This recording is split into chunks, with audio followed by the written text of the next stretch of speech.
各位朋友，大家好，我係陳先生，好高興再次嚟到老友話，同大家分享資訊安全相關嘅內容。今日要傾嘅係手機被監聽嘅8大指兆與防護指南。先請大家想一個可能讓人心頭一緊嘅問題，你可曾諗過，就喺此時此刻，當你喺睇呢支影片時，放喺你手邊或者口袋裏邊嘅手機，佢嘅麥克風亦許正悄悄被開啟，把周遭嘅一切變成24小時不間斷嘅現場直播，傳俾一個你完全唔認識嘅人。聽起上嚟係咪比任何諜戰電影嘅橋段都更讓人毛骨悚然？我哋都知道，如今呢支小小嘅手機早已唔只係通訊工具，佢更似係我哋嘅第二粒大腦，隨身嘅電子管家。我哋用佢同遠方嘅家人視訊，喺 LINE 群組同老朋友分享生活點滴，查詢最關心嘅健康資訊，甚至用佢管理一輩子嘅積蓄。可以話，我哋嘅喜怒哀樂、人際網絡、財務狀況，甚至嗰啲不便對人言嘅小秘密，都幾乎毫無保留咁儲存喺呢台裝置裏。但若我今日話俾你聽，呢部你最信任、最依賴嘅手機，好可能已俾壞人偷偷配咗一把萬能鎖匙，搖身一變成為潛伏喺你身邊、全天候監視你同家人嘅間諜，你會作何感想？請唔好以為呢個係危言聳聽。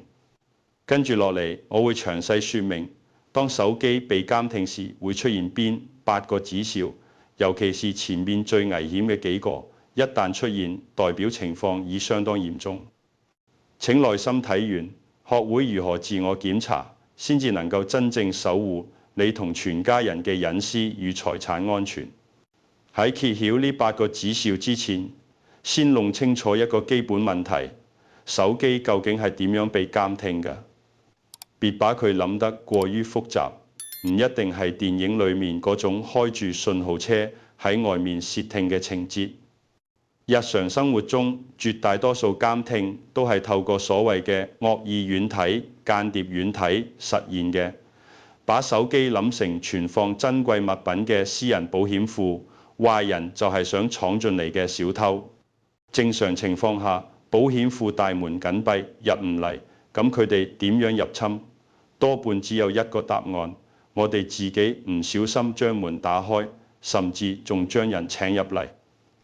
例如，你可能點開咗朋友轉發看似誘人嘅連結，或者為咗睇免費影集，冇到官方應用商店下載 App， 而係從不明網站安裝咗來路不清嘅播放器。就喺你按下同意安裝嘅嗰一刻，惡意軟體就好似隱形幽靈，悄然溜進你嘅保險庫，並且喺你唔知情時拷貝咗所有鎖匙。自此之後，佢便能夠喺手機裏為所欲為。你同家人通話時偷偷開麥克風錄音，你輸入銀行密碼時默默記錄按鍵，甚至遠端開啟相機偷睇屋企背景、翻閱相簿，控制手機替你向親友發送詐騙訊息。光係想像就讓人發毛。唔怕，幽靈再隱蔽亦都會留低痕跡。跟住我哋用倒數方式，將最不尋常、最危險嘅指兆留到最後揭曉。一齊嚟睇手機被監聽嘅8大信號。第8名，話費流量莫名暴增。呢個係最容易被忽略或者被誤以為電信亂收費嘅指兆。明明整月大多喺屋企用 WiFi， 好少用行動數據，月底帳單卻顯示流量暴衝、話費飆高，小心。呢個好可能唔係電信錯，而係藏喺你手機裏邊嘅間諜軟體正在瘋狂對外傳輸情資。錄音、照片、檔案體積都唔細，佢喺背景悄悄上傳，自然消耗大量數據。若果你嘅上網習慣冇變，但流量帳單節節攀升，呢個係值得警惕嘅早期警報。第7名，通訊錄憑空多出陌生號碼。唔常見，但係危險等級高。打開通訊錄，突然多出幾個完全唔認識，亦都諗唔起幾時新增嘅聯絡人，別以為係自己記錯咗，呢個可能係間諜軟體為自己建立秘密通道而私自新增嘅。壞人可透過撥打特定號碼遠端啟動你嘅監聽功能，更糟嘅係佢可能用你嘅手機撥詐騙電話、發釣魚簡訊。此時你嘅手機已經喺不知情下成咗犯罪工具。第6名，手機異常卡頓，儲存空間離奇爆滿。手機用久變慢好正常，但呢度指嘅係突發性變卡。冇裝新嘢，卻忽然反應遲緩，開個通訊軟體都要等。明明刪咗唔少照片影片，系統仍然天天提醒空間已滿。原理就好似電腦同時開10幾個程式，必然變慢。間諜軟體係24小時喺後台運轉嘅資源大戶，錄音、截圖、上傳，狂吃 CPU、記憶體同儲存空間，難怪又慢又卡。容量告急。我認識一位梁先生，手機先至用1年幾就慢得離譜，睇 YouTube 會定格，差啲以為該換機。後來家人幫忙檢查，喺隱蔽資料夾發現一個偽裝成系統清理工具嘅惡意 APP， 刪除後速度立刻恢復。第5名，按鍵反應特別延遲，打字跟唔上。呢個係上面卡頓嘅具體體現，亦都可能指向更可怕嘅嘢。按鍵記錄器 Keylogger， 佢會記錄你喺手機上按過嘅每一個鍵、銀行密碼、支付密碼、社群帳密、身份資訊，全都不漏，打包傳俾壞人。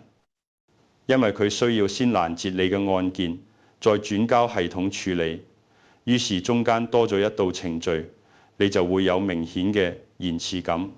第4名，通話無故自動中斷，同家人談要事或者同朋友傾得正起勁，電話啪地一聲自己斷咗。1次2次可能怪信號，但若果喺信號良好嘅地方仍然頻繁發生，就要懷疑係咪有第三方喺中間作祟，可能係監聽軟體嘗試錄音或者轉接通話嘅時候，同電信系統產生衝突，導致被迫中斷，就好似2個人同時搶住用同一部電話，結果邊個都用唔到。第3名，通話時出現奇怪雜音、電流聲。如果通話嘅時候總能聽到吱吱嘅電流聲，或係有規律嘅輕微咔嗒聲，而你確定對方環境安靜，咁聲音嘅來源好可能喺你嘅手機本身，監聽軟體運作對通話信號產生咗電磁干擾。就好似以前聽收音機，2個電台頻率靠太近就會沙沙作響，嗰個軟體就好似非法嘅地下電台，干擾咗正常嘅通話品質。第2名，通話時聽到自己嘅回音，呢個比雜音更明顯，亦都更詭異。你講一句嘢，過半秒或1秒，又從聽筒裏聽到剛嗰句。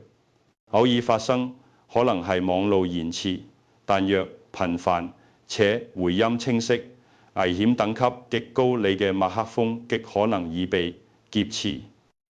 軟體把你講嘅嘢即時錄低處理，因為缺陷或者衝突，唔把錄音回放到聽筒，所以你聽到嘅其實係自己聲音嘅現場回播。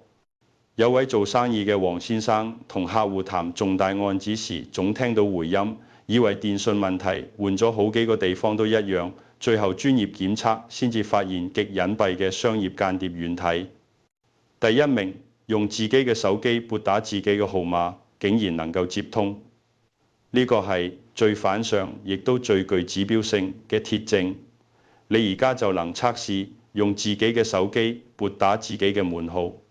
正常情況下，系統會立即判斷並俾你忙線中或語音提示，唔可能接通。但若果響咗1、2聲之後，居然接通咗，聽到嘟一聲開始計時，或直接轉到語音信箱，咁你要非常嚴肅咁面對被監聽嘅機率極高。原因在於某啲高階間諜軟體會偽裝成電訊系統，一旦偵測到自撥自號呢個特殊動作，就搶先於電訊回應前把電話接起，目的唔係與你通話，而係單方面強制開啟你嘅麥克風。從接起嗰刻起，你嘅手機就成咗即時竊聽器。即使你立刻掛斷，麥克風亦都可能喺背景持續工作。台上嘅手機會把家中對話一字不漏傳出去，係咪比電影仲可怕？講完8大指兆，我哋仲要未雨綢繆。請牢記以下3道家庭手機安全防線，替你嘅裝置築起堅固嘅安全堡壘。第一道防線，守住大門，從源頭阻絕。1. 不亂點連結、簡訊、通訊軟體、社群平台中所有來路不明嘅連結，一律別點，尤其標題有人嘅領紅包、睇八卦、中大獎。2. 自從官方渠道安裝、下載任何 App， 務必到官方應用商店，如 Apple App Store、Android 自帶商店，絕對唔好從瀏覽器跳出嘅網頁直接安裝。3. 警惕公共設施、公共場所，勿隨意連接冇密碼嘅免費 WiFi， 更別使用來源不明嘅共享充電線、充電寶。第2道防線，定期巡檢、主動體檢。1. 檢查應用清單，進入設定應用管理，逐一檢視已安裝 APP。對於唔認識或久未使用者，果斷移除。2. 嚴控權限設定，常自問呢個 App 真係需要呢個權限呢？手電筒點解要讀通訊錄與麥克風？計算機點解要定位？唔合理權限一律關閉。第3道防線，緊急預案，懷疑入侵時點算啊？1. 立刻斷網，關閉 WiFi 同行動數據，等於切斷小偷運輸贓物嘅通道。2. 離線備份重點資料，喺斷網狀態用資料線連接到乾淨嘅電腦，僅備份最重要嘅照片、影片與通訊錄，唔好整機備份，避免將惡意軟體亦都帶走。3. 終極處置，恢復原廠設定，徹底清除所有資料，包含潛伏嘅幽靈，讓手機返到出廠純正狀態。4. 最高安全選項，若果資訊格外敏感或者仍然唔放心，直接更換新機並更換門號。最後快速回顧手機被監聽嘅8大信號：井號8流量，話費異常暴增；井號7通訊錄冒出陌生人；井號6手機突發卡頓，空間爆滿；井號5按鍵遲滯，打字延遲；井號4通話莫名中斷；井號3通話出現怪雜音、電流聲；井號2通話時清楚聽到自己嘅回音；井號1自撥自號竟然能夠接通，最高風險。希望今日嘅分享能夠幫大家喺享受科技便利嘅同時，亦都似經驗老道嘅偵探一樣，時刻守住自己嘅隱私安全。若果覺得本集內容對你有幫助，別吝嗇你嘅按讚與支持，亦請務必分享俾你關心嘅家人與朋友，你嘅一次小小分享，或許就能夠幫佢哋避開一場重大嘅隱私與財產危機。以上就係今日嘅全部內容啦。老友話，我哋下次再見。